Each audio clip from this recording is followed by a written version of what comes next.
கடவுள் நமக்கு கொடுத்த ஒரு கிஃப்ட்டு. யார்கிட்ட கொடுத்தா இவங்க நல்லா வளர்ப்பாங்க, யார்கிட்ட கொடுத்தா நல்லா கவனிப்பாங்கன்னு கடவுளுக்கு மட்டும்தான் தெரியும்.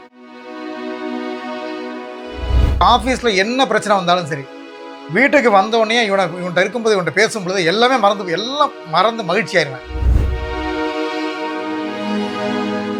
உங்களுடைய வாழ்க்கையில கட்டாயமா ஒரு மனசோர்வு, தளர்வு, இப்படி ஒரு நம்பிக்கை இழக்கக்கூடிய நிலைகள்லாம் வந்திருக்கலாம். ஆனா அதெல்லாம் எப்படி கடந்து வந்தீங்க? அத எப்படி எதிர்கொண்டீங்க? அது வருவதற்கு என்ன முயற்சிகள் மேற்கொண்டீங்க அப்படின்னு சொல்ல முடியுமா? ஏன்னா இது கட்டாயமா மக்களுக்கு மிகுந்த உதவியா இருக்கும் பார்க்குறவங்களுக்கு.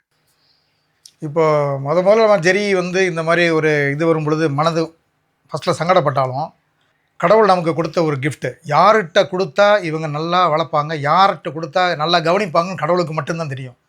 ஸோ அதனால் அவர் எங்கிட்ட கொடுத்ததுனால, நம்ம இதை பாரமாக நினைக்காம, இதை முன்னுதாரணமாக, அதாவது எப்படின்னா, நம்ம என்ன துன்பங்கள் வந்தாலும் துயரங்கள் வந்தாலும் இவனை விட்டு கொடுக்கக்கூடாது அப்படிங்கிற ஒரு கான்செப்ட்டு.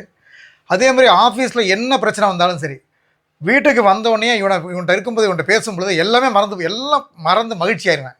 ஸோ அந்த துன்பங்கள் கஷ்டம் எதுவாக இருந்தாலும் சரி, எல்லாமே மழை போல் வந்தாலும் பனி போல் போயிடும். அதுதான் இவன்கிட்டருந்து நான் கற்றுக்கிட்டது. ஏன்னா இவனோட அந்த பேச்சு, இவன் சொல்லக்கூடிய அந்த சொல், அந்த குழந்தை மனம் மாறாமல் அந்த பேச்சு இருக்குது. அது உண்மையிலே எவ்வளோ ஒரு டயர்டாக வந்தாலும் சரி, இவன்கிட்ட என்ன தம்பி எப்படி இருக்கீங்க அப்படின்னா போதும், அவன் பேசுவான். பேச ஆரம்பித்தோடனே நமக்கு வந்த களைப்பு எல்லாமே போயிடும். ஸோ இதுதான் என் வாழ்க்கையில் ஒரு இதாக நான் கற்றுக்கிட்டேன்.